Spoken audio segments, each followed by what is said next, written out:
MSTCET 2024 9th में shift second chemistry paper. Question number 1, calculate the molar mass of an element having density 5.6 gram per centimetre cube that form BCC structure.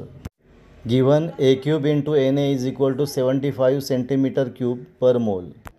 क्या दिया है? Density 5.6 यानी rho is equal to 5.6। A cube into Na is equal to 75। For BCC n is equal to 2। तो क्या calculate करना है? Molar mass that is capital M।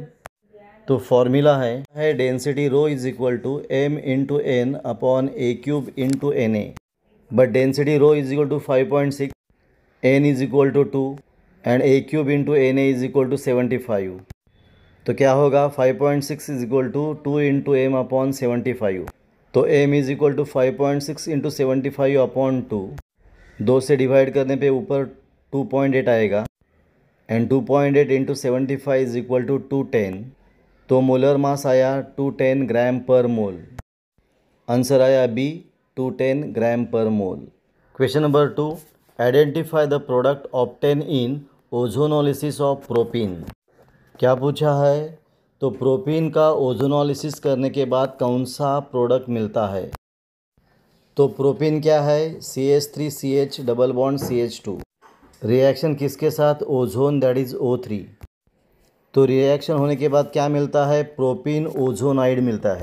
Propene ozonide on reaction with zinc dust it gives CH3CHO यानी ethanol and HCHO that is methanol. तो answer आया C, methanol and ethanol.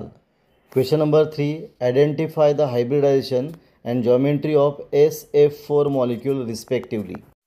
तो SF4 molecule में hybridisation कौन सा है? sp3d एंड इसका shape कैसा है? Trigonal bipyramidal.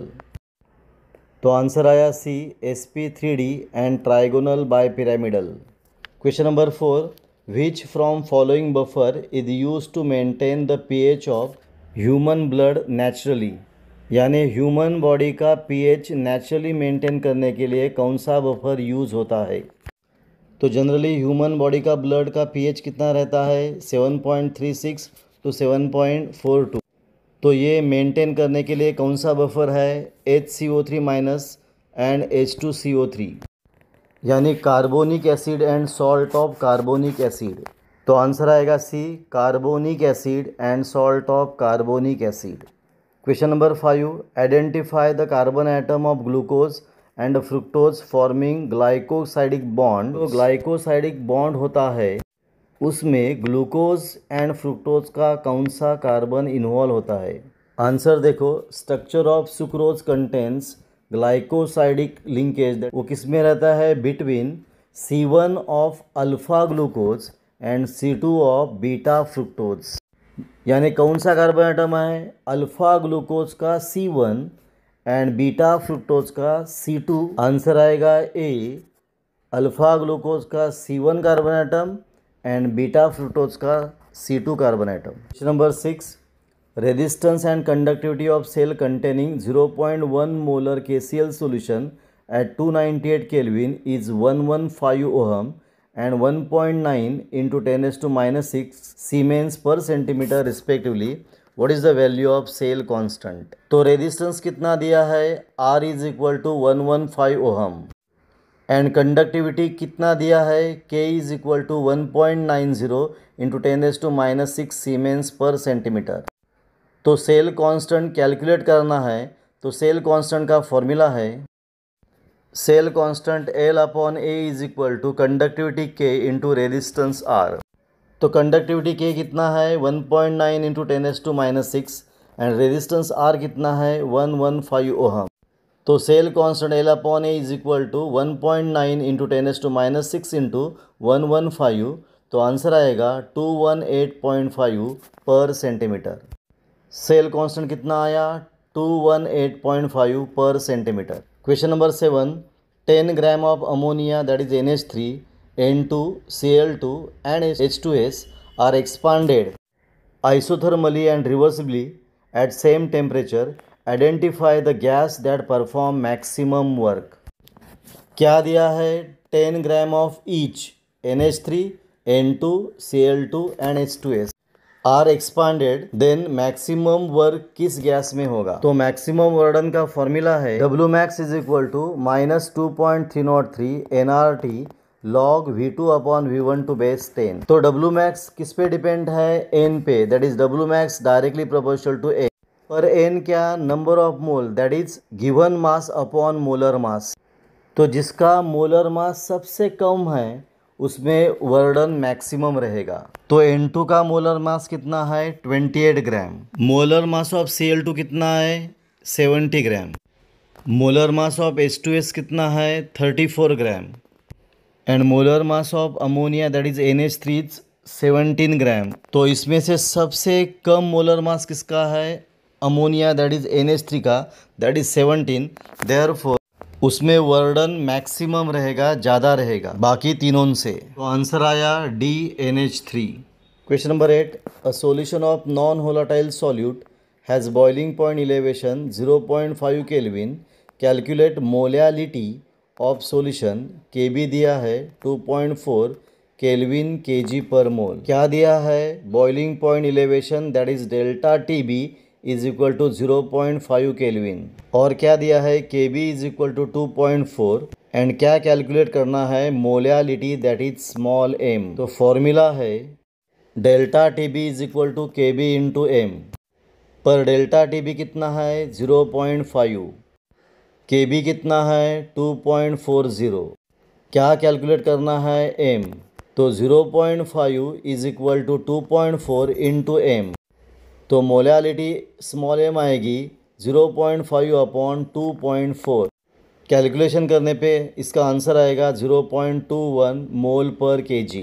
तो आंसर आएगा C 0.21 मोल पर kg। Question number 9, chlorine has two isotope, chlorine 35 and chlorine 37 with average atomic mass is 35.5.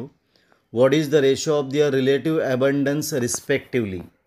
Chlorine के दो आइसोटोप दिए हैं, एक 35 क्लोरीन एंड 37 क्लोरीन। तो इनका रेशियो ऑफ रिलेटिव एबंडेंस पूछा है। सपोज 35 क्लोरीन आइसोटोप का एबंडेंस x है, तो 37 क्लोरीन आइसोटोप का एबंडेंस 100 माइनस x रहेगा। एंड एवरेज एटॉमिक मास दिया है 35.5। तो फॉर्मूला रहेगा क्लोरीन 35 आइसोटोप का एबंडेंस x लिया, देयरफॉर 35 इंटू एक्स।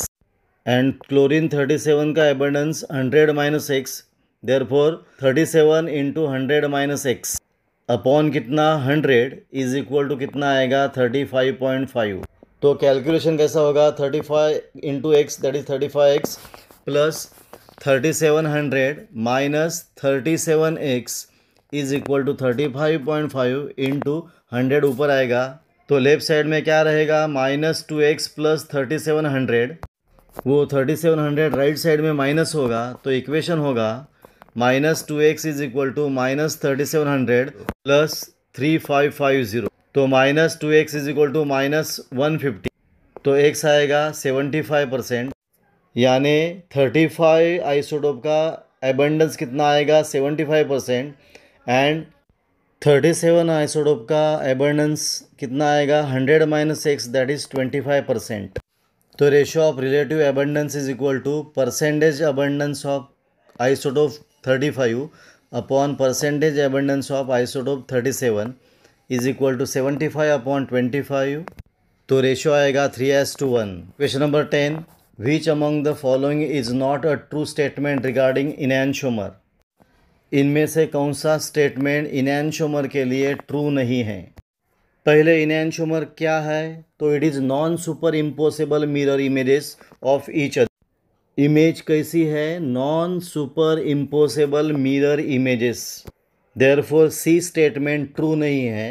तो आंसर है सी, enantiomer are superimposable mirror images of each other, which is wrong.